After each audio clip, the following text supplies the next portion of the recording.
जी नाजरीन, चूंकि एक वकील जो है उसका कत्ल होता है और उसके बाद वकला कम्युनिटी जो है वो सड़कों पर निकलती है और वकला के एहतजाज के बाद एक क्रॉस वर्शन भी दायर होती है।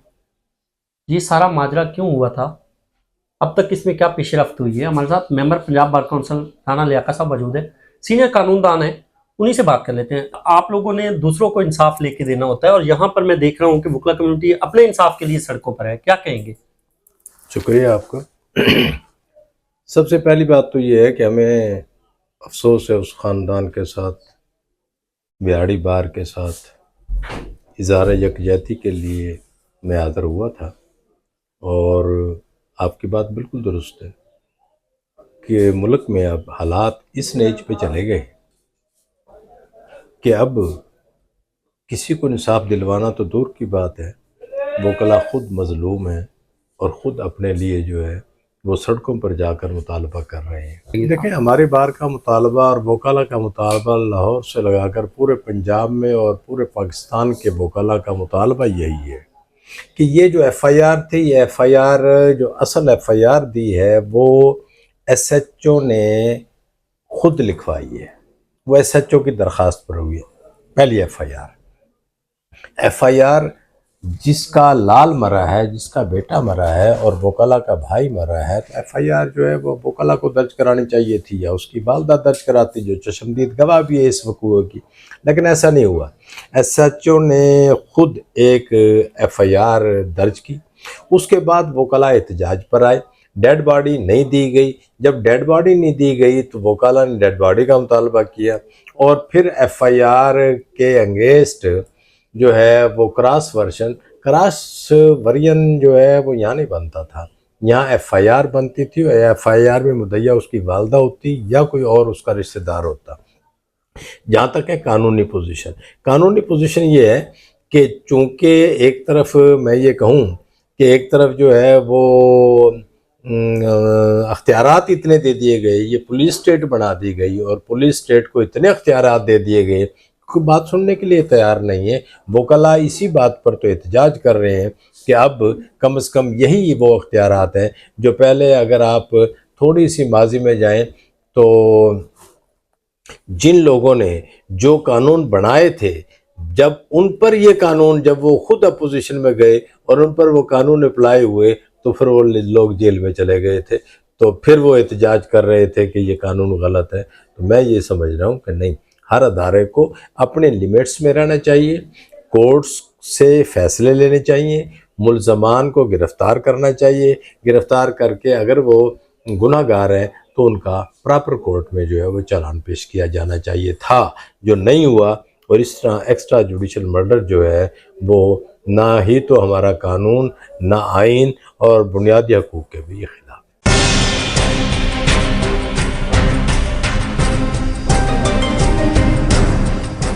271/20 ये साजिद हुसैन इंचार्ज चौकी 48 पुल, ये इस FIR का नामजद मुल्जिम है। 365 अगवा का, लेकिन ये SHO बैठा है, इसको कोई पूछने वाला नहीं है।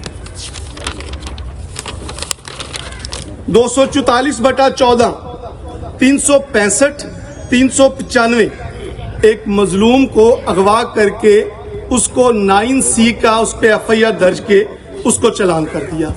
जब मैटर प्रोब हुआ, सिविल सोसाइटी ने आवाज बुलंद की, आला हकाम ने उस पर इंक्वायरी बिठाई, तो पता चला, और वो इंक्वायरी कब बिठाई गई, वो मजलूम बेगुनाह बंदा जेल में फौत हो गया। जब फौत हो गया तो उसके बाद इंक्वायरी बिठाई गई तो पता चला कि इस मुल्जिम ने उसके खिलाफ 9C का गलत पर्चा दिया था और वो 9C में खुद चलान हुआ। जो मंशियात फ्री करने का दावा कर रहे हैं, ये लोग मंशियात के स्मगलर हैं। विहाड़ी में एक IAB ने इंक्वायरी कंडक्ट की, वो तकरीबन 70 से 80 सफ़ात पे मुश्तमिल है। रोजमल नामी एक सर्कल ऑफिसर थे, बाद में DSP हो गए, उन्होंने इंक्वायरी कंडक्ट की। 22 सब इंस्पेक्टर, ASI इंस्पेक्टर जो डिक्लेयर किए इस डिपार्टमेंट ने खुद डिक्लेयर किए कि ये ड्रग पेडलर हैं, ड्रग पेडलर के सहूलतकार हैं और वो चालान हुए। तो मैं अवाम में बैठे हुए बड़े बड़े नामों को, सीसीडी जो इंचार्ज है पंजाब का, उससे कहना चाहता हूं, वो साहब का रिकॉर्ड वाले क्यों बचे हुए हैं? इतनी मुनाफकत क्यों?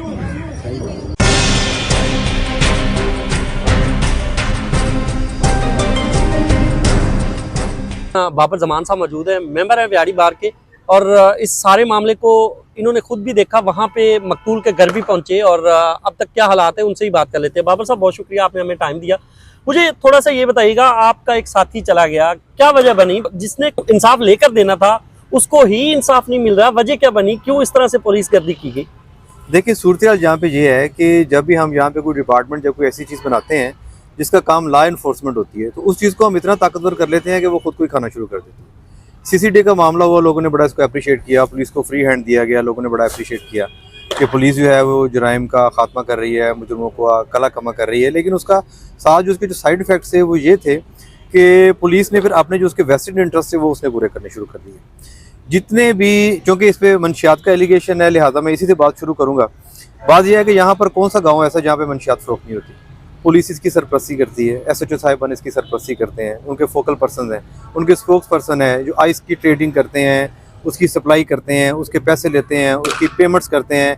और ये आपको पास्ट में, नियर पास्ट में आपको ये मालूम होगा कि बहुत से पुलिस अफसरान जो बड़ी कलीदी पोस्टों पे थे, उन पे करोड़ों रुपए की जो मंशियात थी नारकोटिक्स के, उसके मुकदमे भी चले हैं, फिर वो बरी भी हुए हैं, क्योंकि बरी इन्होंने खुद ही करना है, पकड़ना भी इन्होंने खुद ही है और बरी भी खुद ही करना है, रिपोर्ट भी खुद ही बनानी है इन्होंने, इन्वेस्टिगेशन भी इन्होंने खुद ही करनी है।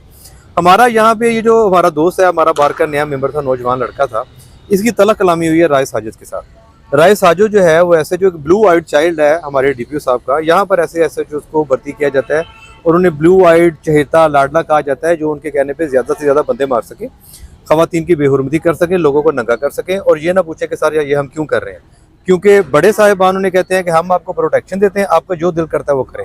फिर वो काम भी करते हैं जो बड़े साहब उन्हें कहते हैं, फिर वो अपनी मर्जी के काम भी करते हैं और बड़े साहब उनको नहीं रोकते, क्योंकि जाहिर है वो 4 बंदे अपने मरवाएंगे तो 2 बंदे वो अपनी मर्जी के भी तो मारेंगे ना, वो उनकी अपनी प्रायोरिटीज भी हैं, उनकी अपनी ज़रूरियात भी हैं।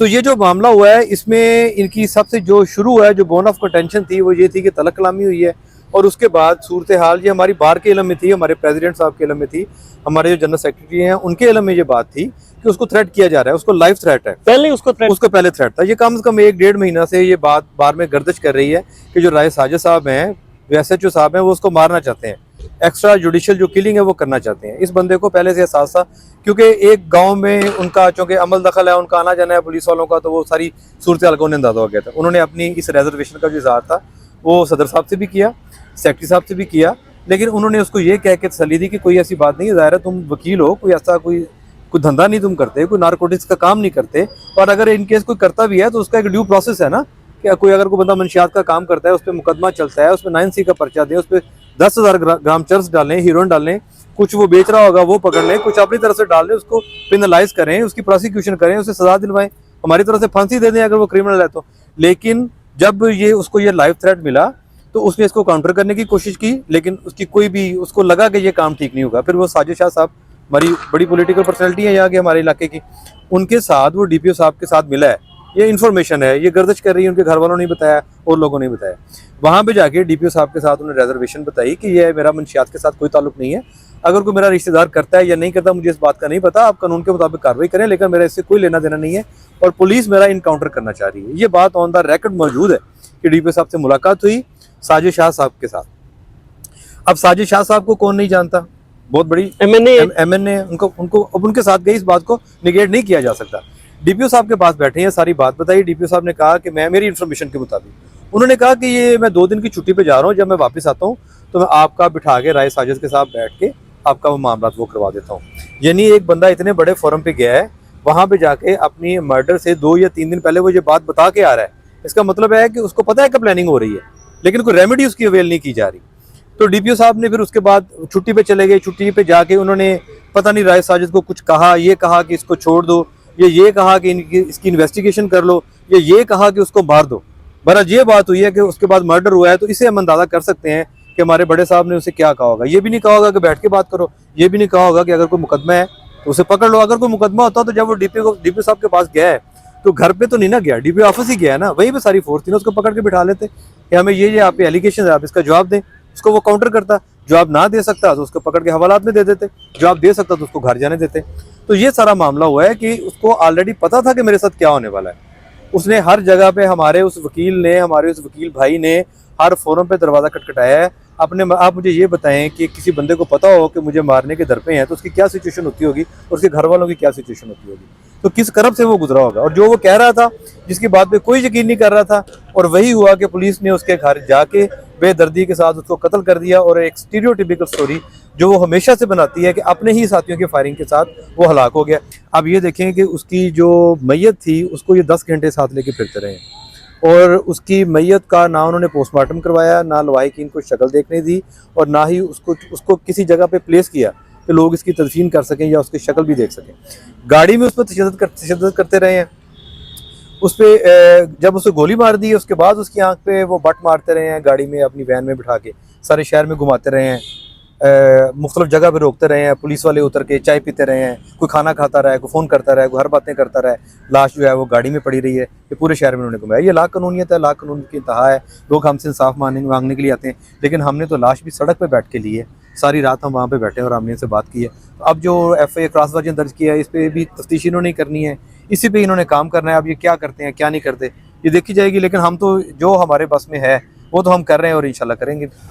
जी नाज़रीन, बाबर जमान साहब सीनियर कानूनदान हैं और ज़ीशान के साथी भी हैं। पंजाब बार कौंसल इस वक्त हड़ताल पे है और तकरीबन पंजाब की जितनी बार्स हैं, आज उनके जो मेंबर्स हैं उन्होंने आज बिहाड़ी में एक मुश्तरका कॉन्फ्रेंस भी किया और उनकी तरफ से यही लाएमल दिया गया है कि अगर आइंदा चंद दिनों में इनके मुतालबात पूरे नहीं किए जाते तो ये अपने एहतजाज का जो सिलसिला है उसको वसी करेंगे। हम मज़ीद जो बिहाड़ी बार के मेंबर्स हैं उनसे भी बात कर लेते हैं कि उनका जो साथी चला गया है इसके हवाले से वो क्या जज्बात रखते हैं, वो क्या कहना चाहते हैं, क्योंकि पुलिस की तरफ से उसके ऊपर संगीन इल्ज़ामात भी लगाए जा रहे हैं।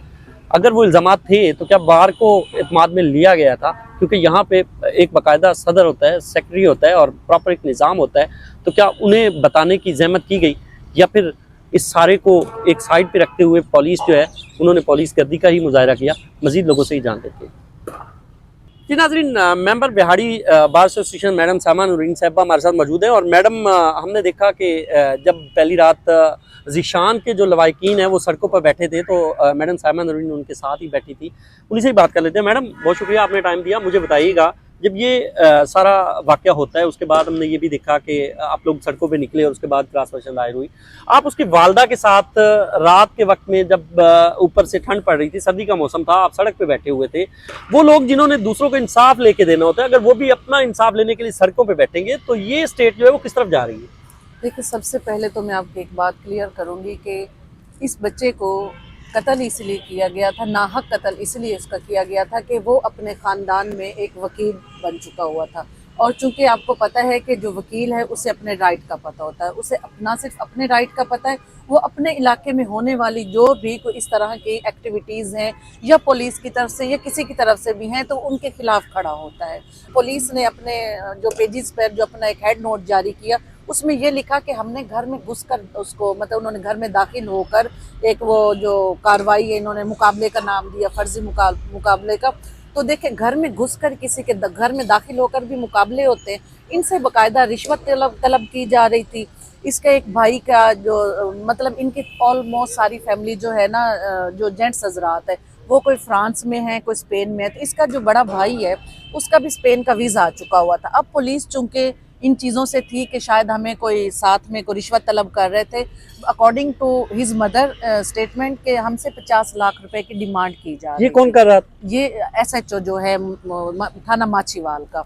और ये बेसिकली ये उसी कार्रवाई के करने में बात शायद जो हमें लगती है कि वहाँ तक ये गए हैं एक कार्रवाई का नाम देने के लिए और तू मैं में इन्होंने उस पर फायर खोल दी है बच्चे पे। बेसिकली पेरेंट्स का, वालदा के उस दिन के बयानात हैं, बाकायदा मेरे पास वीडियो रिकॉर्डिंग है, मैंने अपने सोशल मीडिया पे चलाई हैं और वो बहुत वायरल गई हैं। उसमें उसकी वालदा ओपनली ऐलान कह रही है कि हमें 50 लाख की रिश्वत तलब की जा रही थी।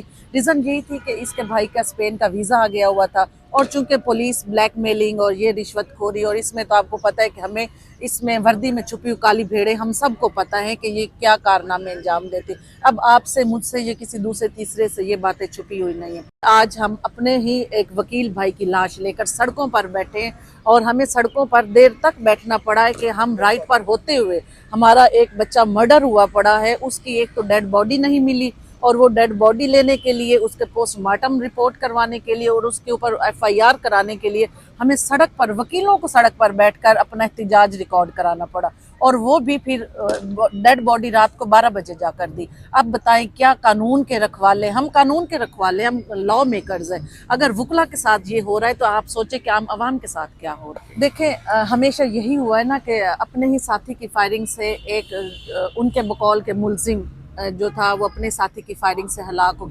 आज तक ये पुलिस वाले अपनी ही साथी की, किसी साथी की फायरिंग से क्यों हलाक नहीं हुए?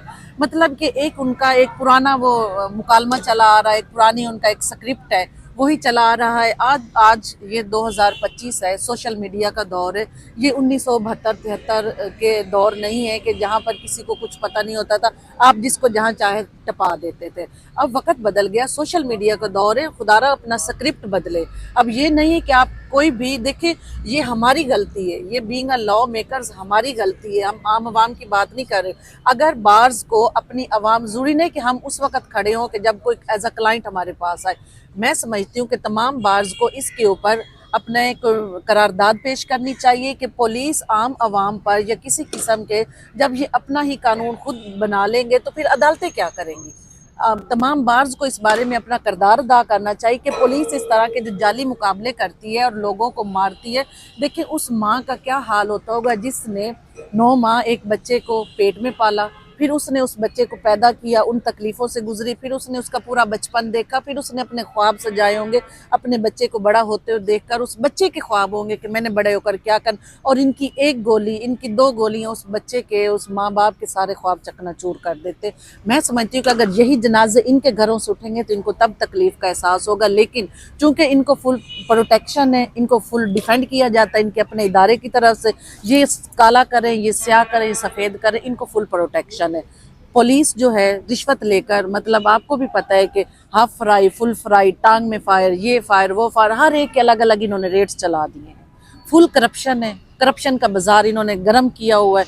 मसला सिर्फ यही है, मैं तो यही कहूँगी कि इसके सारी जिम्मेदार मौजूदा हुकूमत है। मैडम, ये जो ज़ीशान एडवोकेट के ऊपर पुलिस की तरफ से एक रिकॉर्ड शो किया गया है, सोशल मीडिया पे भी चल रहा है और आपने भी देखा होगा, उसमें तकरीबन कोई 20 से ज़ायद मुकदमात जो हैं वो बताए गए हैं और 2014 से लेके अब तक मुख्तलिफ जो औकात हैं उनमें मुकदमात दर्ज किए गए। अगर ऐसा रिकॉर्ड था तो आप क्या समझते हैं पुलिस उसको पहले गिरफ्तार क्यों नहीं कर सकी? क्या वजह बनी? क्या वो वाकई बुकला का जो एक प्रोटेक्शन थी वो ले रहा था या फिर कोई और रीजन? अब इस पे मैं उनके देखें, पुलिस रिकॉर्ड बनाने पर आए तो किसके नहीं बनाती? आज आपके बना दे, आपका कोई मसला हो या इनके साथ आपकी मुंह मारी हो, मेरी हो, तो इन्होंने 1 मिनट 1 सेकंड लगाने, इन्होंने नामालूम FIRs में पड़े। ये हम वकला से बेहतर कौन जानता है? आप सहाफ़ी बरादरी से बेहतर कौन जानता है? नामालूम पड़ी हुई FIRs में किसी को भी नामजद कर दी। लेकिन 2014 से रिकॉर्ड है ना, तो बच्चे ने कब से LLB शुरू किया होगा? 2025 में वो लॉयर बना है, उसकी 5 ईयर LLB है मैक्सिमम। मुझे इतना याद है कि मेरी सिस्टर का आई थिंक 2017 में 17 में उनका LLB शुरू हुआ था, तो 2017 से लेकर आगे 5 साल ले लें तो उसका जो पिछला टाइम था तब तो वो लॉयर नहीं था। अगर उसका तब से रिकॉर्ड था तो इन्होंने तब से उसको क्यों नहीं पकड़ा? लॉयर तो उसका अप्रैल 2025 में उसका लाइसेंस आया है। अगर ये वाली बात करते हैं कि ये वकालत का लिबादा ओढ़कर तो ये इस तरह कर रहा था, इस तरह तो इनकी अपनी पुलिस में इनकी अपनी काली भेड़ें हैं वर्दियों में छुपी हुई, जो ये इस तरह के नाहक लोगों को कत्ल कर रहे हैं इन वर्दियों की आड़ में। मैं समझती हूँ ये बाकायदा हम इसको डिनाई करते हैं। ये एक इन्होंने फेक रिकॉर्ड उस बच्चे का बनाया है। अगर उसका 2014 से रिकॉर्ड था तो अब तक पुलिस सो रही थी, अब तक इन्होंने सत्तू पिया हुआ था, या अब तक उनसे रिश्वत तलब कर रहे थे, तो जब उन्होंने रिश्वत देने से इनकार कर दिया तो उस वक्त उनका रिकॉर्ड लेके आ। ये दोनों बातें ही हो सकती, इन दोनों, दूसरी बात के अलावा तीसरी कोई नहीं है। वकला है कि एहतियात पर हैं और इंसाफ लेने के लिए, अपना साथी जो उनका चला गया उसका इंसाफ लेने के लिए सड़कों पर है और पुलिस के निज़ाम पर उंगलियां उठाई जा रही हैं। दूसरी तरफ वो माँ है जो रोते हुए चुप नहीं करती, जिसकी तरफ से सिर्फ ये कहा जा रहा है कि चंद पैसे जो रिश्वत के तौर पर मांगे जा रहे थे वो ना देने की खातिर उसके लाल को कत्ल कर दिया गया। पुलिस क्या कहती है उनसे भी बात करते हैं। यहाँ पर एक ब्रेक ले लेते हैं, ब्रेक के बाद वापस आते हैं और पुलिस से पूछ लेते हैं कि अगर उन पर ये उंगलियां उठाई जा रही हैं तो इसका जवाब किसने देना है। वो पुलिस जिसका काम अवाम के मालो जान का तहफ़्फ़ुज़ करना है, अगर वो इस तरह से लोगों की जानें लेते रहेंगे तो लोग किस तरफ जाएंगे, पाकिस्तान में रहने वाले किस तरह अपने आप को महफूज समझेंगे। ब्रेक के बाद वापस आते हैं, पुलिस से ही बात।